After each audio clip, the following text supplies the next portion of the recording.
Hello everybody and welcome to another episode of Time Extend. I'm your host Brendan Rorison and today I'm joined by Adam Ismail, and we're flipping the intro around this time because we have a special guest, my friend Chris, who is joining us to talk about Tourist Trophy for the simple reason that we've known each other forever and this is his favorite game in the world. So, favorite game. How you doing, Chris? You ready to talk some Tourist Trophy? What if I said no? Could we just do this another time? Well, no. that would really kind of fuck everything up. So. A little bit. That's what I'm doing. Thanks for having me on. Always down to talk my favorite game. So follow your lead. Yeah. So Tourist Trophy. We're just like going right into this pod. We're leaving nothing to question. This came up as an episode that we wanted to do with you, Brendan. You were like randomly like, I want to play Tourist Trophy. And that also led to us making the new art for Time Extends Tourist Trophy based. We've been on a bit of a Tourist Trophy kick lately. But you said you were playing it and it was like, why don't we just do an episode on it? Because it's a game I always forget about until I remember it. And then when I remember it, I'm like, Jesus, this game is so good. Yeah. It's one of those rare gaps in my polyphony catalogue in terms of games that they've made and playing those. So any excuse to play it and bridge it into Time Extend seemed to make sense. I think as well, the full caveat here is that I am not traditionally a bike person either. So the main guide towards wanting to play it is the fact that it's a polyphony digital motorbike game. And polyphony digital nowadays, obviously just strictly Gran Turismo. But like anything kind of slightly different they've done, whether that be Morton way back at the start or Omega Boost, that sort of thing. I think as well just the curiosity that is Tourist Trophy is interesting purely because it's almost like a fan mod by the company themselves, taking like a game they've made and using it for a different purpose. It's a good comparison. Yeah, it's interesting. So when we had the chance to play it, knowing how hyped you were about it, Adam, and then hearing about how one of your friends, Chris, who's on the pod, of course, absolutely adores it. It just seemed to make sense to finally get around to this one. Yeah. So way back when we were writing for GT Planet, I wrote a story about this game, and it was just like typical, where's Tourist Trophy 2? Like, why can't we have a Tourist Trophy 2? And for that story, I just asked Chris a ton of questions because we were living together at the time. And the way that I was introduced to this game, despite being, doing the podcast, being obsessed with Gran Turismo and everything, this game actually came out at a time where I really did not give a shit what was happening with GT, because it was like they were doing that weird Gran Turismo HD thing, and like I didn't have a PS3, I had 360, so it seemed like polyphony just like they couldn't figure out what the future was going to be, so they just like quietly came out with Tourist Trophy, and I didn't care. I maybe didn't even know it came out. And then years later, probably because this game came out in 2006, probably by like 2009 or something, Chris and I get to be good friends. And Chris's dad like used to race for Honda back in the day. You can give additional details. It's like what kind of racing, because I forget, but he was really cool. He raced for Honda. He worked for Honda on the motorcycle side. So Chris comes from like a motorcycle family, and like you introduced me to this game. Without you, I probably would have played it at some point, but like I wouldn't have been that hyped for it. I don't know, like 15 years ago or something. Yeah. It's funny because it was mutual. I had it, and it was one of those games that like I got as a gift from him, I think, one day. And you know how sometimes people get you some games, they don't know anything about them, and you just don't have any desire to play it, like this and Toe Jam and Earl and like all this dumb stuff that just sits in the corner forever. You come over one day and you're like, you have this? I have no idea what it is. We pop it in and play it and sort of show me how it's connected to Gran Turismo, which I think I also had never played. I owned it, I never played it because it was wicked hard and I was dumb.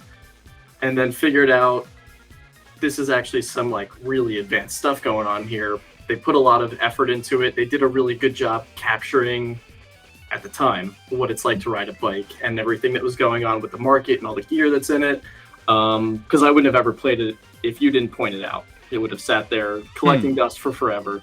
And it's the best. But yeah, it was one of those things. My dad worked for Honda. He was an enduro guy and a supercross guy. Okay. So a lot of racing in the woods, racing on dirt tracks and things like that. And he'd get sent around the country doing different stuff for work, and had a lot of road experience, and he rode just on the street for fun. So it was one of those things that he easily just sort of found one day he was traveling, he brought back home. And once I started playing it, realized how good it was and how deep it was. They did a really good job capturing what it's like to ride a bike in 2006, just with the tech of the PS2 and the engine. Yeah, that's so interesting. So I was always under the impression that you knew this game like before you introduced me to it, and it was like your favorite game. I didn't know that like your dad bought it on a whim and you hadn't played it yet. That's pretty funny. That and Castrol Honda Superbikes for the PS1. Well, that game is not good. But yeah, this was a funny time because like at the time you weren't very much into cars, and I didn't know anything about bikes, and I still don't know that much, but I learned a lot through you. So like you were playing Gran Turismo 4, and we kind of go back to this and reference this every now and then, but like you were texting me like, Adam, what's an FR? What's an MR? What's the best MR I can get? What's the best FR I can get for under 30,000 credits? Yeah. In a list of 864 cars. Go. Right. But like, yeah, I mean, this game, Polyphony's games, they teach you a lot, and that's still happening today with GT7. So it's kind of funny that's how we were both introduced to the game. So, yeah, for me, Tourist Trophy is the kind of game where I do not know what it means, you know, how it feels to ride a motorcycle. Bren, to my knowledge, neither do you. We're neither of us are bike guys. But there's still like a depth of the physics that makes sense compared to like if you play any other game, like even something like modern, like Ride. There's just like, and maybe it's because like modern sims are maybe a little bit more punishing, but like it's just fun to play Tourist Trophy, and maybe some of that enjoyment is implicit in the fact that it's doing some of the work for you, or it's a little bit more forgiving. But at the end of the day, like, if I'm holding a controller, I'm not moving my body. Like, I just want to have a good time. And I think that's what they like understood with this game that maybe like other devs don't really understand as much. Yeah. I think with the way they balanced everything, it was a lot like Gran Turismo at the time. It could be a little bit more serious if you wanted it to be, but it was never inaccessible, and you could get into any type of bike. The only other enjoyable bike experience I've ever had in a game with a controller is Drive Club, and that's horrifically arcadish. It's great, but it's like a different conversation. Ride's okay. Ride doesn't feel engaging to me in a weird way. It's really fun to get new bikes and put new parts on it and buy new gear, but just for me, something about it is pretty dull, and the actual race experience, grinding through those championships, it gets old pretty quickly. And I just want to play Tourist Trophy instead. Yeah, I mean, coming from a racing game fan point of view as opposed to a motorbike expert or anything like that, when I tried playing Rides, I kind of felt it similar in terms of like the grind and stuff maybe being a bit much, and it being a milestone developed game, having the traits of the types of games that they put out. Obviously don't have the greatest budgets, but you feel it sometimes in the game design and stuff, whereas Tourist Trophy right off the bat is a lot more streamlined experience than even Polyphony usually dabble in. So the level of accessibility to different types of bikes and tracks and all that sort of thing is far and away greater than I expected just coming off of Gran Turismo, but also compared to other bike games and stuff. You would have imagined Tourist Trophy would be more structured like a typical car RPG, or in this case, bike RPG or something. But it's not really like that at all. It's actually a lot more of an immediate experience where the riding is the focus, and it's all the better for it, I would say, based on my time so far. Yeah, I think this was the start of Polyphony starting to experiment with like different sort of career modes and like single player experiences. Like imagine if they had applied this like Gran Turismo PSP, it probably would have been a better game. Like Tourist Trophy strikes a good balance. And I think it benefits partially from the fact that we all just had played GT4. So maybe we didn't really want a GT4 sized experience again. But like it strikes a good balance between being like too bare bones and too much like make your own fun and just too empty and just having like too much to sort of like trod through. Like I like that the way that they go about like experiencing a lot of the bikes in the game, the vast majority of bikes is by going into like the challenge mode and beating a bike one-on-one. And they're customized for every bike. And they don't, you know, some of them are difficult, but a lot of them, you know, especially earlier on, aren't, and you can probably clear them in like 30 seconds.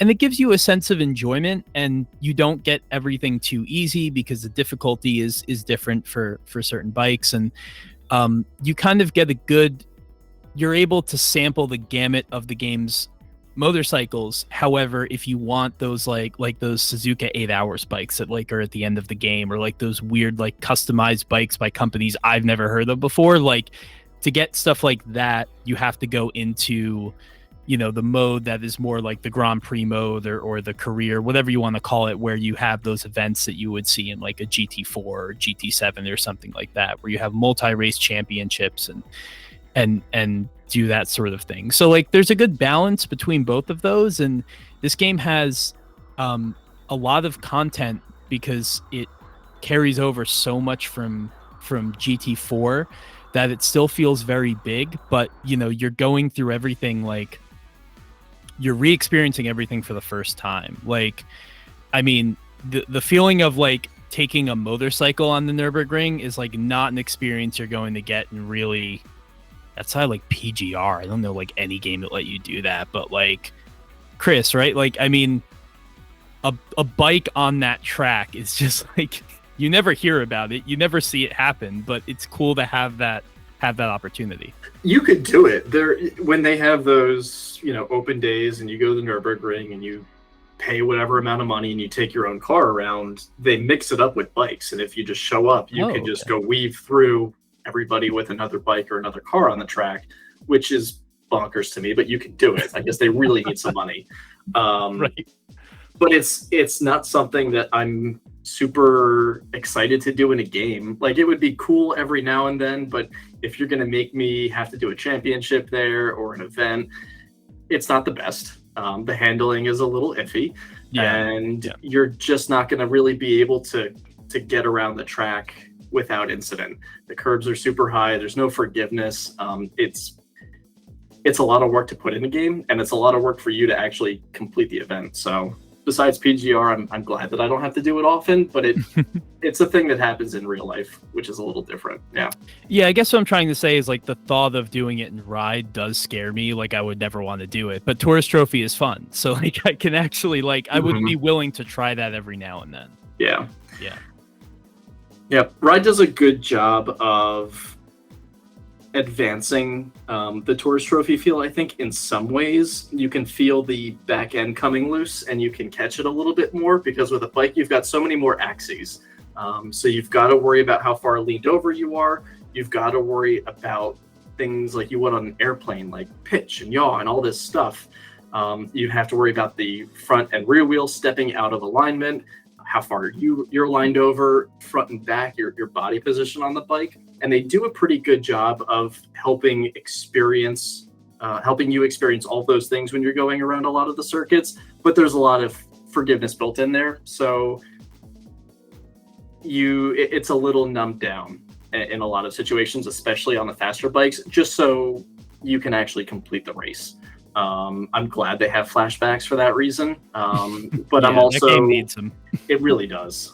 It's a lot more rewarding and enjoyable because of it. But I think the better balance overall is Tourist Trophy, where you can just go into a race, you can do a bunch of laps, go up against one bike or do the race mode and go up against the other AI.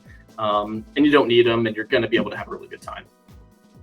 Yeah, Brent, I'm interested to know like how the feel of Tourist Trophy compared to other motorcycle racing games you might have played. Yeah, so I mean, in terms of other motorcycle games that I've played, I'm actually, or used to be, quite a big fan of the kind of MXGP stuff. So like MX versus ATV, all that sort of thing. So I did like the kind of dirt scrambler bike type stuff. Obviously, not really a comparable to kind of track racing, but the thing that really stood out to me about the actual feel compared to other bike games is that it does actually feel as if you're controlling like two separate entities, as daft as that sounds. Like it feels like you have a little bit of control over the rider in the first kind of part of the movements, and then you almost feel the bike kind of going along with that. Once again, very, very naive way of describing it, because I don't have that much experience in riding a bike in real life at all, and then in racing games not that much. But it's, for me, like, I've always felt when I play other motorcycle games, I still kind of treat them as car racing games and kind of go about the handling in that way. But in this game, it felt totally different, purely because it does feel as if you almost kind of start to think earlier about coming into the corner, because you've got to do that physical motion of actually leaning into it before the bike actually moves as well. And it does actually come across well in the physics. And me and Chris were having a very, very short chat just before the pod started recording about the way in some turns, for example, in your head you think, oh, I can make that, but like if you're slightly offline or you come into it at the slightly wrong angle, you do feel it, because the movement of the body can only go so far. So you do end up in situations where it's like, I would describe it as horrendous understeer, purely based on car driving, but it's probably more in line with the way it would actually be on a bike if you were racing it. If you did leave it even like a millisecond too long, I feel as if the margins are a lot shorter when there's like two kind of entities acting in harmony, machine and man. Yeah. Well, with the car, you can always save it, right? Like if you miss, unless you've hit the brakes horribly late, you can always adjust your line mid-corner. You'll lose a lot of speed, but like you can always make those corrections. And if there's one thing that like bike racing games have taught me, it's that you have to commit early, and however you commit is what's going to happen. Like there's almost no adjustment you can make mid-corner to save yourself. You're just like, this is it. Like it's almost like you're kind of, as you're entering the corner, you can see your fate, and you just kind of have to accept it. And that was always a hard thing for me to accept as I was like learning how to be fast in a game like Tourist Trophy. It's funny because it is a really great teacher of racecraft and the way that a vehicle goes around a track very quickly, because it teaches you how important your lines are, your braking markers are. And I think the most important thing for me was when I used to play it, I would use the joysticks. I'd use the thumbsticks, and the right one was my gas and brake, and then I'd steer with the other one, because I was able to modulate the mid-corner throttle a lot more precisely that way. Right. And as long as you've got a little bit on there at the apex, and then you can crank it up as you're leaving the corner, you're going to be just fine in this game. But it's a lot like real life. It was really astonishing like how well that translated in this game. Just like using the brakes, you would think, well, you hit them really hard and you slow the bike down and then you tip it into the corner. But they've got the front and rear brake options, so you can apply them independently, and it made a huge difference as far as if you didn't know to hit the rear brake button, you'd be losing like 25% of your stopping power. And that's also a great way of, you sort of mentioned like going too deep into a corner. If you sort of just trail brake a little bit with the rear brake, you can whip the bike around a little bit tighter into the apex, save it, and then leave the corner. Again, all that stuff is real world physics. It's really cool how they captured it. And it was so easy to understand just jumping into it, or like the longer you played it, it all just made sense. It felt like you were always in control, and you could predict how fast or slow you needed to take a corner. A lot of bike games suffer from this terrible problem of just vagueness in a lot of the steering. You're never able to actually like crank the bike over far enough and make the corner. It seems like you hit your max turning angle very quickly, and you can't crank more on right at the apex. And in this game, you can adjust your rider stance and the body position depending on what you're riding and depending on how aggressive you want to be, and it actually has a impact on how quickly you can corner the bike back and forth and throw it back over left to right, stuff like that. So it was really cool how that was translated. It just felt natural. All of these other bike games that I play, I like Ride 4, I play Ride 4, but I have to use the racing line because I can't predict how much I need to slow down before a corner. I just can't feel it no matter how much or how little I play it. Same for MotoGP. I think that's a milestone game too. They're recent titles, but same thing. I just don't know how much I need to slow down. I like the way that the back end sort of steps out if you're really aggressive with the power, but I have to use the line. I don't have any feeling in that game. Yeah, and you bring up the rider position is so interesting. So they've basically replaced your ability. You can sort of set up your bike and like make fine-tune adjustments like the suspension and stuff like that, but like they've pretty much replaced the ability to do that in Gran Turismo with like the ability to change your rider's form with this incredibly like deep arcane menu with like 25 different parameters. And like it's wild to me. Like I never appreciated when I played this game at the time how extensive those options were, because like when you go into a race you can choose like, do you want to do more of like a lean bike focus or like a lean body focus, and they have one for like motard riding, which is pretty much unnecessary because the game doesn't really have like dirt tracks or anything like that. But yeah, that menu, like I see it and I'm just like, I don't know what to make of this, but it's really cool. This is a game. Like I imagine like somebody has documented like what all of those things do individually and how to like get the best possible setup, you know, of your rider. It's weird to talk about it in that context, but like you're talking about, you know, setting up a human being rather than a bike. Yeah, it's cool because it had a lot of different bikes. I think there was like a DRZ 400 Supermoto. There were a good number of classics and naked bikes, even the race modified ones. That was awesome, like the Brutale. Lots of race modified bikes too. Like even the Speed Triple race modified. Like they took a standard bike with handlebars and they race modified, and they slapped a flat plate on the front, and it goes really fast and it's cool. But you can use that motard style to get that bike around the corners a little bit quicker. Oh, okay, I see. Yeah, I love that they applied like the classic GT sort of theme of like, we'll make racing versions of everything. It doesn't matter what it is. Like there's, I think there's like the Yamaha VMAX scooter or whatever. There's a racing version of it. It's hilarious, but like that's classic polyphony.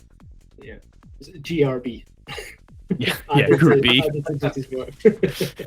Yeah. Oh man, and you know it's funny because some people who have followed Gran Turismo for a long time will note that like when they were previewing Gran Turismo HD, there was that curious menu where you saw the bikes on the same page as like the cars on the car selection screen, and nothing ever came of that.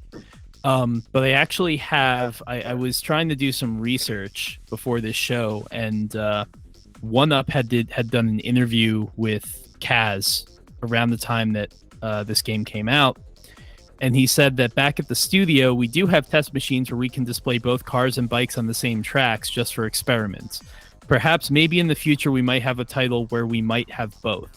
This time around, the reason why they've been separated is only a technical reason with the performance limitations of the PlayStation 2. So at this point in time, they wanted to have a game with both, but they couldn't do it. And I really am wondering why they like kind of moved back from that plan for GT5 or on the PS3. But you can understand it for Tourist Trophy on the PS2 because like they push the system to the max. They instead of having 6 vehicles on track, you now have 4. But like the bikes are so complex, the riders all have their own animations that like for the time are very convincing. You can even see that like when you're in a time trial or you're the only rider on the track, the animations will be very smooth. But if you're in a race with 3 other bikes, which is the maximum, the animations will almost be like frame rate of like the actual game. They'll play back at like 30 or 20. I'm kind of surprised that my PlayStation 2 doesn't like smolder when it runs this game, because it's just doing so much stuff on the technical side. It was so interesting that you mentioned them sort of in tandem, the cars and bikes. if anything, I expected it almost like GT6 time, because GT4 was such a big project. 5 was such a big project. That would have been the perfect opportunity to just mess around a little bit. And they still just have me begging every day, every day for just a hint of something, some acknowledgement that there's a project. I think as well, like, maybe this is a slightly controversial take, right? But it seems like Polyphony nailed motorbiking better than they ever nailed rally driving. So it's like rally driving still continues to exist in GT, but it doesn't actually approximate rally in any way. But they're one go at getting riding right, and they seem to have got it bang on, and then they just, well, not bang on, but for the time, very good.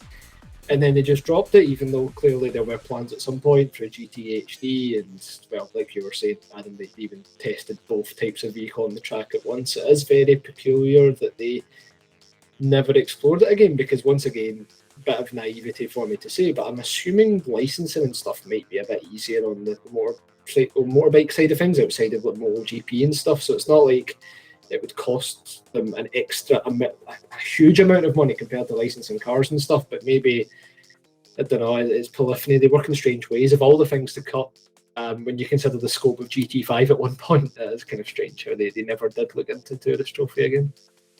I didn't need the moon landing. I just wanted like 3 bikes. Exactly.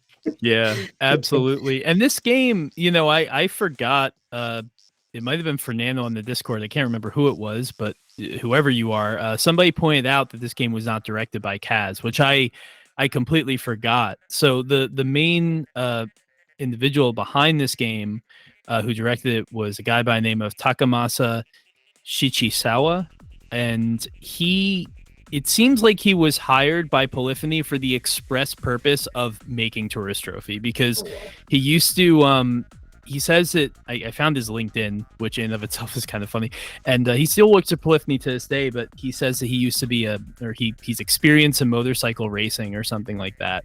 So the guy knows his stuff, and it was like his dream to make a game like this. And apparently, like 2 weeks into being hired, he asked Kaz like, why, or he like put it to Kaz like, you guys make these amazing games for cars, like, can't you try to do one for bikes as well?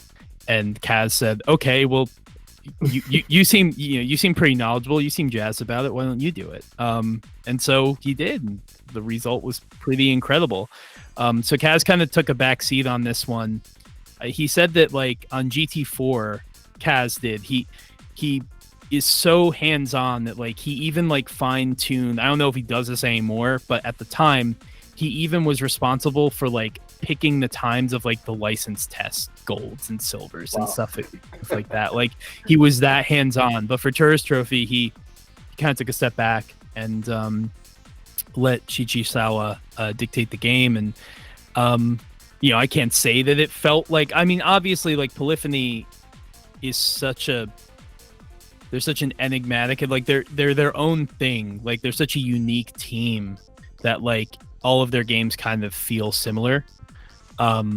So I never saw that as I played Tourist Trophy, but looking back, I can kind of understand it. And over years, Kaz has talked about like, maybe going back to Tourist Trophy and making a new one, but it's always in that way of like, well, I know people want it. Maybe one day. Here we are still waiting. Some acknowledgement, that's all. Yeah. 10 years, within 10 years, I think we'd be stoked. So something Polyphony is good at is acknowledging what people want. Actually, yes, they're very good. It's a different thing. Yeah, they're very good at acknowledging what you want and telling you why you can't have it. That is the Polyphony way. I found, so as related to this, I found this amazing interview. I guess it was the same one, but at the end it kind of goes into like, because this was around time of Tourist Trophy, right? So there's also GTPSP, and people are starting to talk about GT5, obviously. And at the end, I guess one up asks a question like, can you give us an update on GTPSP? And Kaz is like, it does exist, we're working on it. A question for you is, do people out there really have high hopes for GTPSP? And then the guy from One Up says, I think so. I mean, people were really excited when it was announced. And then Kaz goes, another question. Which do you think people would want more first? Gran Turismo on the PS3 or Gran Turismo on the PSP? And then the guy goes, I guess the PS3, but maybe you could have like the PSP version like 3 months or 6 months or something before GT5. And the response is Kazunori Yamauchi just laughs. Like that he just laughs. Like knowing where they were at this time and like how they were making like 3 different games at the same time and like we're woefully behind on all of them, it's kind of hilarious.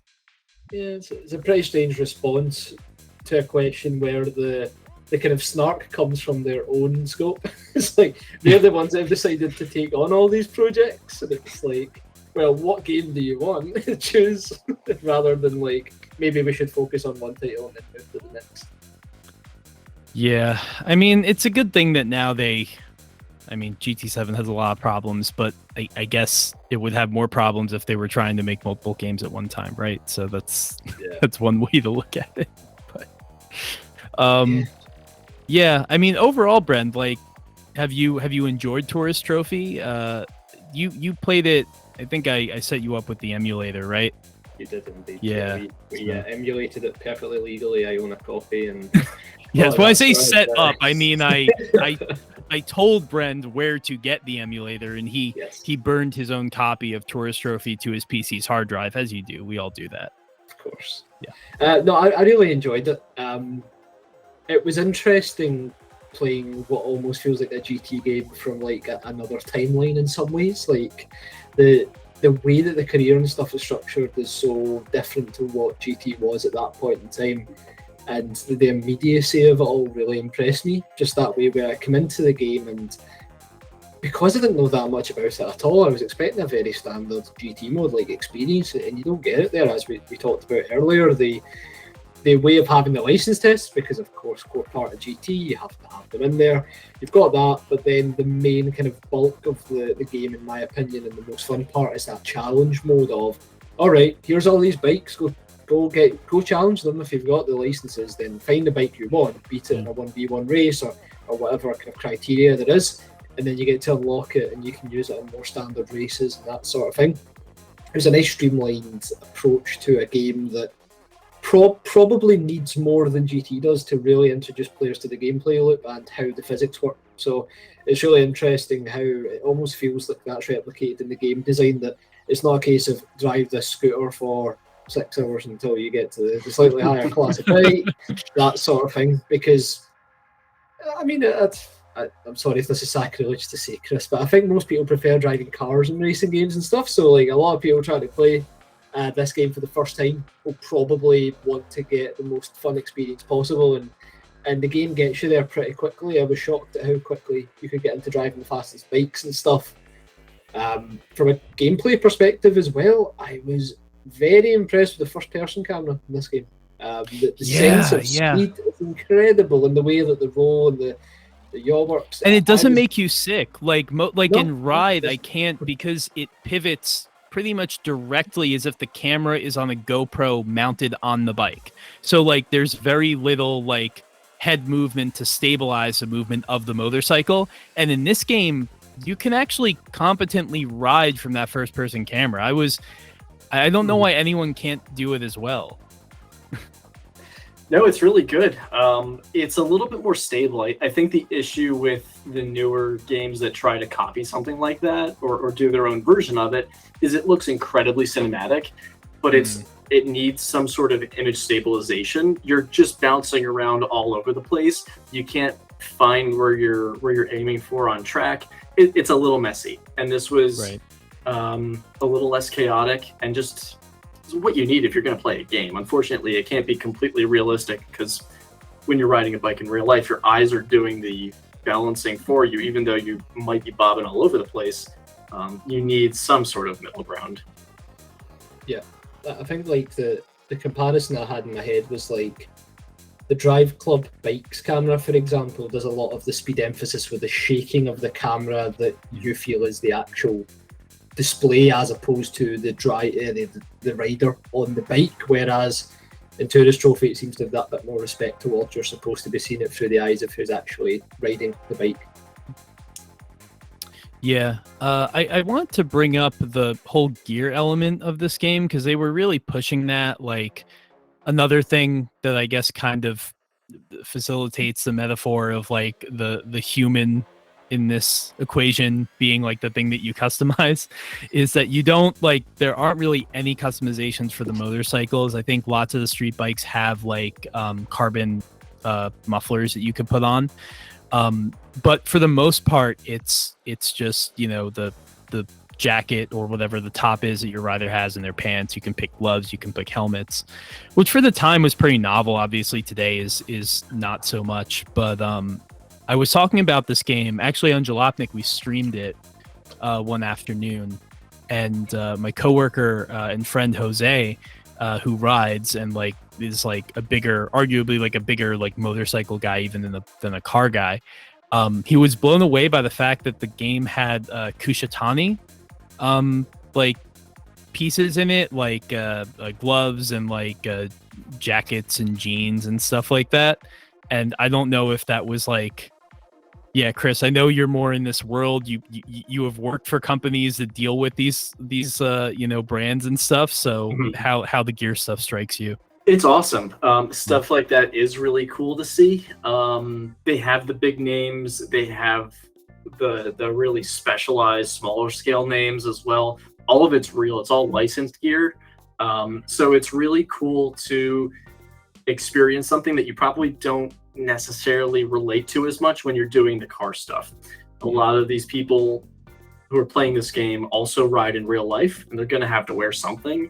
Their stuff is in that game, and it's really fun to identify that, and you can pick the brands that you own or pick the exact items that you own and ride your dream bike or whatever. Like, it's really stupid and really corny to say, but like back then it was so novel, probably for me, just because it was one of the earliest like crossover of real life experiences I had with it. But the fact that it was all real, identifiable stuff was awesome. Like, my dad had a bunch of the Arise stuff floating around and like these Alpine Star gloves, and I was like, wait a minute, like that's right over in the corner of this room. Like, I'm gonna go put that on and like go ride a Ducati, and it was just really fun and exciting to do as a kid, recognizing that stuff, which is the first time it's ever really happened for me. I mean, to date this, because, you know, we talked about when we got into Tourist Trophy, you and I, Chris, and I loaded up my old save, you know, that dates back to like 2008 or 2009. And of course, I not only named because you can name your player in this game, which is I completely forgot about, but I named him Stig. And I had him in, because I don't think they had a completely white suit in that game, so I think I made him the original Stig. I gave him like the black Simpson helmet, the black suit, and the black pants, and yeah. So that really describes a time, you know, back in the late 2000s when like Top Gear was all anyone ever watched. Oh my god, I'm glad you mentioned the gear stuff though, because that's the one thing that I wanted to mention was maybe missed on a lot of people who don't have any hands-on experience with riding or that stuff. But if you do, you were probably really into it, like super stoked that they had a full catalog, real stuff. Your stuff was probably in it. That was really, really cool. And you could have all your different profiles of presets and stuff. Like, I think you could have like 4. Yeah, it was sick. Yeah. And like I feel like I'm bashing on Milestone a lot this episode, and I mean, lots of people do, but like to give credit to Ride, they have taken it further. Like, I do have Ride 4 on the PS5. I haven't fired it up in some time, but like there is so much gear in that game. Like, it's crazy. And they have even more brands now because, you know, the game's bigger, and I think companies now maybe understand that there's a lot of potential there. Brendan, to your point about like motorcycle manufacturers and like suppliers and stuff, maybe being like more interested in playing ball. Like, car makers, you know, they almost don't have to do marketing, because everybody, whether you are a car person or you're not, like, or you're not an enthusiast, like everybody needs a car. So it's like they don't have to really lift a finger. They just do it, and they have the developers and the publishers foot the bill for it. But in the case of like a motorcycle game, like what other opportunities are they going to have to get new people into riding? It's not like motorcycle racing isn't, especially in the US, it's not huge. I can understand why they would find something like this very appealing. Yeah, to me, just from an outsider's perspective, it does seem as if it's that classic polyphony flavor of getting what makes something popular for the people who really like it. So prioritizing the gear side of things over bike modifications, I'm assuming for most riders it is that idea of choosing your own suits and choosing your own helmets that's the fun part, and not maybe applying a spoiler or something to your bike. So like it's good that the focus went there, and then also the fact it was all branded stuff as well, because one of the reasons that GT became so popular was the way it was able to embed real working class car culture in with the supercar, hypercar, Need for Speed driven of racing. So in a way, Tourist Trophy tries to tackle that as well, I think, through the gear side of things and really prioritising that. And to be honest, it's interesting just when you make those milestone comparisons again, because actually I recently bought MXGP 3 for the Switch for like £1.59, just because I was curious to see, like, from a handling perspective, what that's like. And obviously that's a different type of more bikes and that sort of thing, but it kind of harkens back to that idea that what Polyphony were doing from a physics point of view is still very complex compared to some other games, because MXGP goes down that route. I think you said it in your GT Planet article, Adam, where it's more like the input lag facilitates the gap between the vehicle and the rider, and those games are still using that method of representing the gameplay, whereas at the time Tourist Trophy had a different approach.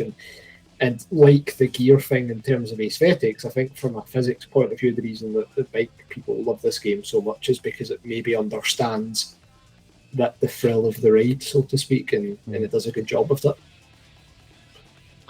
Yeah, it's always something I've been interested to unpack, like going back to that article and asking Chris so many questions, because like it's already, like I feel like even if you ride, right, like the idea of distilling an experience like that to a controller is incredibly abstract. Like you can do it with a car, because at the end of the day, you are sitting stationary and you are controlling a wheel. And like, obviously if you have a sim racing wheel, like, all the better. But if you don't, like, you can sort of get how that maps out to an analog stick. But when you're talking about something that involves like so many moving parts, yourself being one of them, and like, that's honestly a reason why, like, I don't know how much experience either of you have had playing games like that in arcades. But like, I remember there was like a roller rink or a bowling alley, something that had like a super hang-on cabinet, and it had you could get on the bike. And obviously we're talking about a game from 1985, so there's nothing realistic about it. But like, I just found it so, I remember being a kid, especially because you're so small, and just finding it so incredibly laborious and painful to just like have to like lean and stuff. And it's obviously, as you lean, like there's all these minute movements you can do when you're on the gigantic fake bike, but like that only maps to like 6 degrees of movement in like super hang on. So it's just, you end up overcorrecting, and I wonder, like, has anyone tried to make, or would it be possible to make, like, would there be any point in like handlebars, like sim racing handlebars? Sim racing handlebars. I'm really trying to think before I answer. Well, because they have flight yokes. Obviously, I know that's like what you actually use, but like I've always thought about, is there a way that they could make this a little bit more authentic? Definitely. There's just no game for it. Like, I'm not going to play Ride with it because it won't work. I probably would play Tourist Trophy with it, or if somebody like made something for it. Yeah, it would actually be kind of rad. Yeah, well, hopefully we can get somebody at Fanatec on it, and yeah, it'll be like $1,000, but it'll be great. Thrustmaster actually gave it a go. They made okay. The Thrustmaster free styler controller. the PlayStation 2. I gotta look this up. Wow. And it looks pretty fucking funny. Now I'm also thinking like, wait, what was it called? Freestyler? Freestyler. Freestyler. Oh, that sounds like a condom. Was yeah, I see Your it. lifestyle. It looks like it almost looks like the trucks on like the bottom of a skateboard or something. It's just kind of stubby like that. Do you sit on this controller and like that's how it anchors down like between your legs? That's what I was trying to work out as well, because the bottom is detachable, seemingly, based on another photo, unless somebody's just took the seat thingy off or whatever that's supposed to be. It's interesting because it looks like you steer the handlebars instead of they're basically locked together and you angle them left and right. It's more of the opposite axis of leaning a bike over. You're steering the handlebars. Yeah. Which is very strange because there's a Yamaha pack-in version of it, but it's clearly advertising a scrambler bike, a jet ski, a quad bike, that sort of thing. So play a wave race with this. That's great. Oh, I love that. Well, this Freestyler USB, maybe we can find it on eBay. It supports Windows 98, ME 2000, or XP. So somebody can try and play Sebastian Loeb Rally with it, or not that one. What's Richard Burns Rally? Me, mate. You know how much I love playing racing games with inopportune input methods in the worst way possible. There are YouTube videos for it. We're gonna lobby Thrustmaster to make a new one. Yeah, I like how all the demos are people playing the Crew 2 with these handlebars. Oh, that's so interesting. Yeah, I wonder if anyone's tried to do, because the classic thing you do with like when you're playing a video game is if you have like some sort of weird input method, you use it to play the wrong game, right? So you try and play like Halo with like the Rock Band guitar. Or, like I wonder if somebody's ever used this to play iRacing or something. That would be entertaining. Here's your 1 week ban. Right? Yeah, exactly. Yeah, you won't last very long. Yeah, I mean, that I don't know. I feel like we covered a lot about Tourist Trophy. Usually we have like multiple games to talk about in these episodes, but this one's like just focused on Tourist Trophy. So like, does anybody have any like parting thoughts or like things that we didn't get to cover yet? I have one question for you guys. I already know what I specifically have in mind, but like when you were playing this recently, was there anything that you came across that you were like the weirdest thing about it, or like the wildest thing about it? Like, for example, for me, if you go too hot into a corner sometimes and you just try to turn it in and like maybe you'll make it, maybe you won't, doesn't matter. The bike is not cooperating. It's still standing straight up, but now it begins to steer like 30 degrees to the left or right, whichever direction you're trying to turn, but it's still perfectly upright. And then you high side. Like they couldn't quite get the crashing down whatsoever. You do some very unrealistic sliding on ice maneuvers and then you crash. And it was always so funny that everything was so accurate up until that point, and then I've never seen anything worse in my life. Like, did you come across anything weird like that? The crashes, and I never came across anything like that, because I'm trying to imagine what you said in my head, and I think I got it, and that sounds very strange and almost like a glitch or something. I never encountered anything like that, but just broadly speaking, the crashes in this game are so funny because you could tell in that classic Polyphony way, they were like, we want to, as accurately as possible, represent absolutely everything until the moment something bad happens. Because that's the way we're about racing games too. So like, yeah, when you like fall off the bike, like I remember in the old school MotoGP games, like the ones that like Climax made that were actually good on like the original Xbox 360, like they would do like these very dramatic, like they would have the camera on the rider and they would have all these ragdoll effects, and they would have like the MotoGP, like just on the TV, like MotoGP used to do at the time with their broadcast. They would have like the logo flash across the screen and you'd be back on your bike. And then this game is just like a hard cut. It's like something happens to your rider. They did their 2 frames of animation that we did for them when they fall off the bike, and now they're just kind of like in they've achieved, like, they're like rigor mortis, like they're like in this like hard position on the ground, and we're just gonna cut back to the race again. Yeah, it's like a T-pose, but you're just like in the rider, like in the fetal position, stuck there forever. They almost always end up falling off the bike in the exact same position as they were when they were riding it, you know? Yep, exactly. Like they're just being born, but over off in the gravel trap with a concussion. Yeah, I was also surprised at like the difficulty you get trying to bring your rider off the bike when you crash head on with walls and stuff, because naturally one of the first things I decided to try was a head-on collision, and classic GT once again. It's just like you slightly nudge a wall when you're going around a corner on the side, and then you feel the impact of the bike wavering and then falling. But if you go head on into walls in this game, sometimes it's just like, just keep going, you're all good.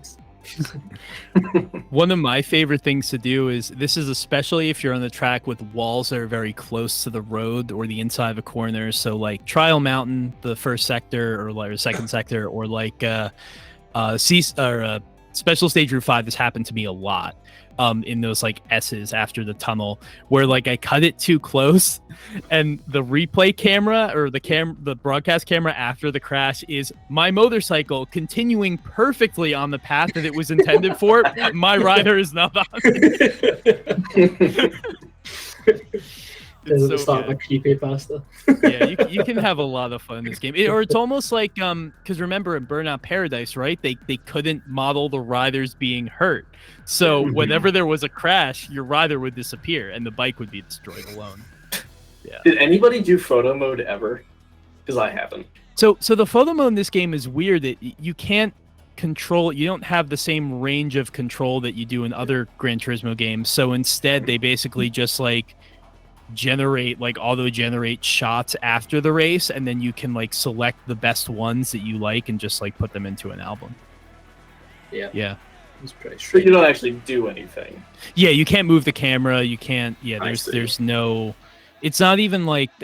And the funny thing is, like, I can sort of, I don't know, maybe it was too hard on the system, maybe they didn't want to like they just thought that they didn't have the resources to do it. But I was surprised that there's no like static background photo mode. Like, you go to a location and you're not racing, escapes type thing. Yeah, I was kind of surprised that wasn't in the game. I guess it's all right, because typically the angles that they pick for their replay, they're very good about their replays and showing you all of that stuff from the last race that you had. So I would probably trust that they have got some good angles and they take it at the right time and all that. It's really enjoyable to watch a lot of their replays just as background. Yeah, Gran Turismo always has been the best with replays for sure. Yeah, I mean, lasting thoughts is I just, be great to have a Tourist Trophy too. I don't even have any notes about what I'd want from it. I just want more. Like, it's Yeah, one of the things I wanted to call out as well was that the presentation, of course, is really, really good. There's one very specific small detail, might be silly to bring up, that I really liked, was like on the time trial option, like on the main menu, there's like a stopwatch, and the stopwatch actually like goes and stops depending on if you're highlighting it. So it goes from like 0 to 60 and then resets back to 0. But if it's like on 14 seconds on the stopwatch and you move off of the icon, it keeps the 14 seconds intact, and then when you flip back, it goes again. Such a small, stupid detail, but I get a lot of amusement out of that. Yeah. And real quick, this game has a really good soundtrack too. Like, I never went out of my way to listen to it, but you can find the whole thing on YouTube. It also has some hilarious songs. Like the song that plays in the garage just makes me laugh. It's like this endless flute that just sounds like, I don't know. It's almost like a film of like someone like falling over from the 40s or something like that might play, where you're supposed to like watch like this old newsreel and be like laugh at a guy who's like having a rough day. Like it's a kind of like song it is. I don't know if that'll make any sense to anybody, but it just makes me laugh. To play the game to find out what it is. Yeah, no, it's just when you're in the garage, just like I don't know. But yeah, that's Tourist Trophy. That is Tourist Trophy. And I guess that's gonna do it. Chris, thanks so much for being on. Very, very happy to have your expertise on this one. And I knew that if you're ever going to be on an episode, like this is definitely the one, because you love this game. I do. I appreciate the invite, and I'm already thinking about this anyway, so like might as well just do a pod about it. Yeah, for sure. We usually ask our guests if there is anything they want to say or plug. I know you don't really have anything on the internet. Do you want people to follow you? I don't know. No, don't worry about me. I don't exist. It's all good. Okay. You don't want people to follow you in real life either, Chris? Dox you on the pod. Fair enough. Well, you can follow Time Extend, of course, the Time_Extend, and we have a Discord. So if you would like to join it, just give us a DM on Twitter, and we will get you in there. And we have. I'm just gonna. I don't know if I should announce the forthcoming episode. What do you think, Brent? Should I? Yeah. All right. So we're working on episode to get our two favorite people, excluding present company, of course, Andrew Elmore and John Linneman back on the show to talk about some, how to have a good experience playing old racing games. And those guys know so much. It's really just gonna be me sitting and just like listening with like my hand on my chin, just being like, okay. Yeah. So that's gonna be very exciting. Very excited for that. But that'd be fantastic. There'll be a cameo from myself as well, telling you the best, worst ways to play games. So looking forward to that. They gave you the idea, Brendan. You were like, you guys. It sounds like you guys have that one covered, but maybe I can do like a side thing where I tell you like the shittiest way to play like Gran Turismo 3, and I'm like that's perfect. With those motorcycle handlebars. Yeah, exactly. Yes, exactly. I've already taken a note to find the exact game that will be the best, worst ways to play. On an emulator on a Windows XP PC, because that's what you need to use the handlebars. Yeah. Exactly. All right. Well, thanks everyone as always for listening to Time Extend. We'll see you again soon. Cheers, guys.